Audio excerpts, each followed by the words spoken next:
Hi, this is Drew Jones of Drew's Guitar Shop in Seattle, Washington, and today I wanted to talk about guitars that are sort of ugly ducklings. This is a guitar that came in today for some repair work. It's getting more repair work than the blue book value of the guitar is really worth. But when you look at this thing, you can see that this is a guitar that very much is not about the blue book value. This is an instrument that was loved, it was customized, it became part of somebody, and it has traveled, all over the place. This guitar belonged to a traveler. Some might say like a modern sort of hobo. Somebody who rides the rails, goes from place to place, sort of experiencing life.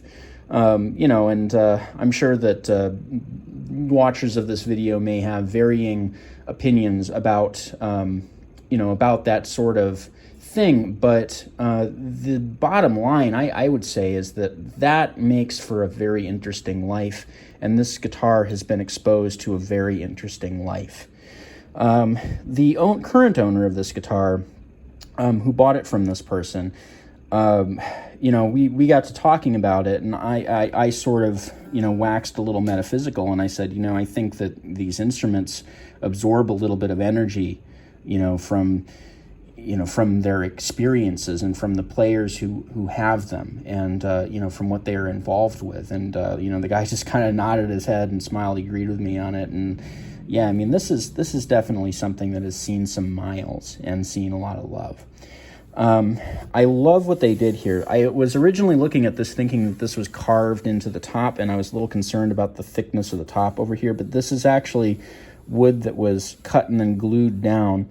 You can see a little bit was chipped off here, but it's absolutely gorgeous. It doesn't really take away from the tone of the instrument as much as you might think.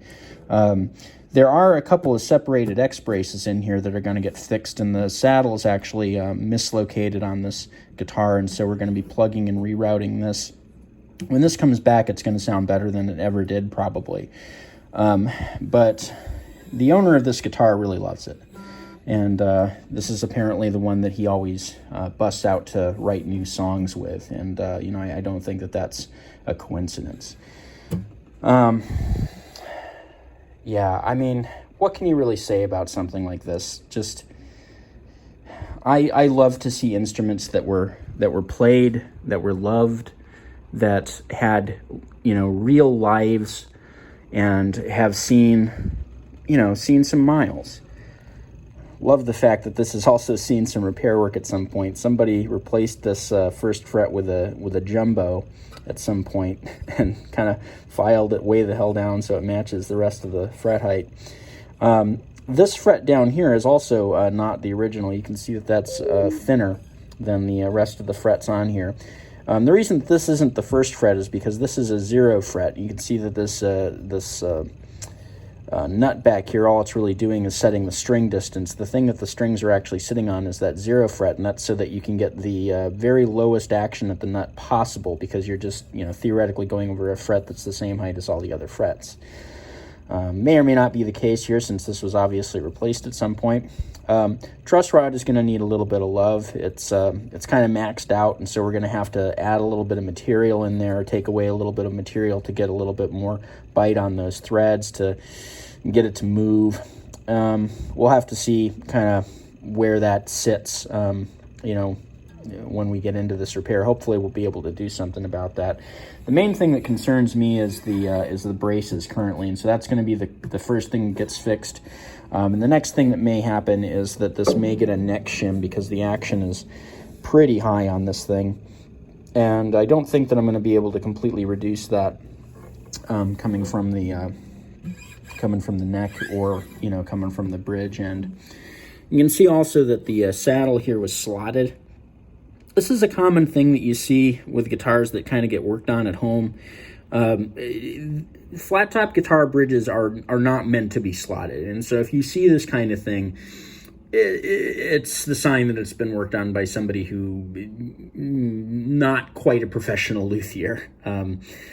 There are not really any legitimate reasons why you would see this kind of work done, aside from somebody trying to lower the action of a particular string, or you know, possibly, I don't know, maybe trying to set the distance a little bit differently from, you know, pins that were drilled off center or something like that. But yeah, we're going to be doing a complete plug and re-drill. So all of this adjustable stuff is coming out. Going to be replugging that with some wood, and then we're going to be rerouting the saddle slot back by about 1/8 of an inch on this thing, because it's pretty far forward from where it should be. And that'll fix the intonation problem that was the primary complaint of the customer bringing this in. But I'm really looking forward to making this thing play as well as it could. I bet it's going to play better than it ever did. Very, very cool guitar. Love this little sigil here. All these names on it. It makes me wonder who they are, you know. Like, this thing has a story. It's the kind of thing that makes me just wish that, you know, guitars came with their own little journal, you know. Something that just kind of described, you know, where that guitar had been, who it had been with, what had happened to it. Because you look at these things and you can tell that there's a story there. And, you know, oftentimes past what we get in terms of the, you know, aesthetic and the tone and the mojo that comes out of these instruments, we really only see the tip of the iceberg as far as what that instrument story really is.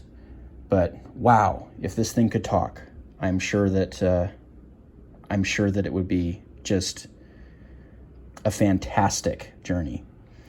Anyway, this has been Drew Jones of Drew's Guitar Shop in Seattle, Washington. If you found this video helpful, informative, or entertaining, and you feel like dropping me a tip, you can do so at the Ko-Fi or Patreon link in the description. You can also find a link to my Reverb page where I sell some stuff, and a link to my website where you can find my contact information and my pricing page. Also a page that I wrote on caring for stringed instruments. And if you go to my price page and click on any of the hyperlinks under fretwork, you will find a page that I wrote basically talking about anything you could possibly want to know about fretwork, going fretless or gold Evo or stainless steel or whatever. I have lots more videos like this on my channel. If you found it entertaining and you know some friends who might like it, please feel free to link it around. That helps me out a lot. Make sure to like and subscribe, and thank you for watching.